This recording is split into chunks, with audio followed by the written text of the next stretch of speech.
ପିଲାମାନେ ଆଜି ସାହିତ୍ୟ ଦି ସମାଜ ନ୍ୟୁଜ୍ ପେପରରେ ପ୍ରକାଶିତ ହୋଇଛି କୋଶ୍ଚିନ୍। ଏଇଭଳି କୋଶ୍ଚିନ୍ ଆମର ଦଶମ ଶ୍ରେଣୀ ବୋର୍ଡ ଏକ୍ଜାମରେ ଆସୁଛି। ତାହେଲେ ଆଜିର ସାହିତ୍ୟ କୋଶ୍ଚିନ୍ କରିବା। 1 ନମ୍ବର ପ୍ରଶ୍ନ ଲକ୍ଷ୍ମୀକାନ୍ତଙ୍କ ପିତା ପ୍ରଥମେ ଓକିଲାତି କାର୍ଯ୍ୟ କେଉଁଠାରେ ଆରମ୍ଭ କରିଥିଲେ? ହେଲା ବାଲେଶ୍ୱରରେ। 2 ନମ୍ବର ବାଗ୍ମୀ ବିଶ୍ୱନାଥଙ୍କର କେଉଁ ପତ୍ରିକାର ସମ୍ପାଦକ ଥିଲେ? ସେ ଉତ୍କଳ ସାହିତ୍ୟ ପତ୍ରିକାର ସମ୍ପାଦକ ଥିଲେ। 3 ନମ୍ବର ପ୍ରଶ୍ନ ଧରଣୀ ଶସ୍ୟ ଶ୍ୟାମଳ ହେବାର କାହାର ଶ୍ରମ ନିହିତ ଅଛି? ସେ ହେଲା ଶ୍ରମଜୀବୀମାନଙ୍କ ଯତ୍ନ।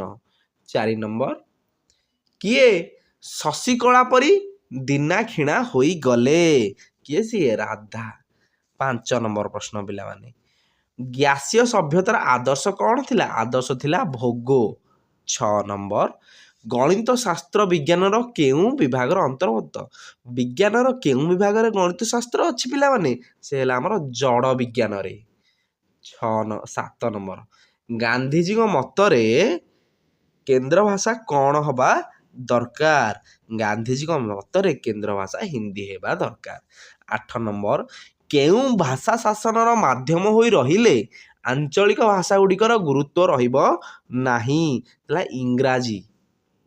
9 ନମ୍ବର କିଏ ଏକାଦିକ୍ରମେ 5-6 ଦିନ ସମାଧିରେ ଲୀନ ହୋଇ ଯାଉଥିଲେ? ସେ ହେଉଛନ୍ତି ଶୁକଦେବ। 10 ନମ୍ବର ପ୍ରଶ୍ନ ଭାରତୀୟ ଦର୍ଶନର ମୂଳମନ୍ତ୍ର କ'ଣ ଥିଲା? ଭାରତୀୟ ଦର୍ଶନର ମୂଳମନ୍ତ୍ର ଥିଲା ମନୁଷ୍ୟର ସେବା ହିଁ ଈଶ୍ୱରଙ୍କ ସେବା। 11 ନମ୍ବର ଓଡ଼ିଆ ସାହିତ୍ୟର ପ୍ରଥମ ପ୍ରବନ୍ଧର ନାମ କ'ଣ? ବିବେକୀ। 12 ନମ୍ବର ଓଡ଼ିଆ ସାହିତ୍ୟର ପ୍ରଥମ ଗଳ୍ପର ନାମ କ'ଣ? କ'ଣ କି ପିଲାମାନେ? ରେବତୀ। ପ୍ରଥମ ଗଳ୍ପ ହେଲା ରେବତୀ।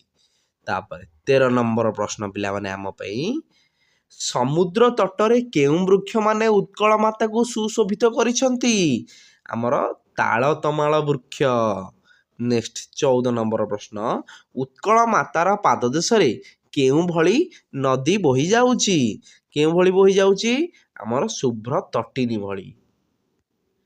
ନେକ୍ସଟ 15 ନମ୍ବର ଦୁର୍ଯ୍ୟୋଧନ କାହାର ଉପଦେଶରେ ବ୍ୟାସ ସରୋବରରେ ଆତ୍ମଗୋପନ କରିଥିଲେ? ସେ ହେଉଛନ୍ତି ଦୁର୍ବାସାଙ୍କର ଉପଦେଶରେ।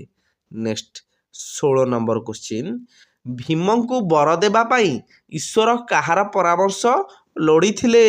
ଈଶ୍ୱର ପାର୍ବତୀଙ୍କ ପରାମର୍ଶ ଲୋଡ଼ିଥିଲେ। ନେକ୍ସଟ 17 ନମ୍ବର ପ୍ରଶ୍ନ ଉପେନ୍ଦ୍ର ଭଞ୍ଜ କେଉଁ ମନ୍ତ୍ର ଜପ କରି କବିତ୍ୱ ଲାଭ କରିଥିଲେ? ଉପେନ୍ଦ୍ର ଭଞ୍ଜ ରାମ ତାରକ ମନ୍ତ୍ର ଜପ କରି କବିତ୍ୱ ଲାଭ କରିଥିଲେ। ନେକ୍ସଟ 18 ନମ୍ବର ପ୍ରଶ୍ନ ଶୁକ ଓ ସାରଣଙ୍କୁ କିଏ ଚାର ରୂପରେ ପ୍ରେରଣ କରିଥିଲେ? ସେ ହେଉଛନ୍ତି ରାବଣ। ନେକ୍ସଟ 19 ଭାଲେରୀ ଶିଖରେ କ'ଣ ଦେଖି ମିନଜୀ ମାନେ ପାଲଟିକି ମହା ଆନନ୍ଦରେ ଆସନ୍ତି? ସନ୍ଧ୍ୟା ତାରା ଦେଖି। ଚିଲିକାର ସାୟନ୍ତନ ବିଷୟରୁ ପଚାରିଲା ଆମର ଦେଖ କେତେ କୋଶ୍ଚିନ୍ ଆସୁଛି। 20 ନମ୍ବର ବଳଦେବ ରଥ କେଉଁ କବି ରୂପେ ପରିଚିତ? ଆମର କବି ସୂର୍ଯ୍ୟ ରୂପେ ପରିଚିତ।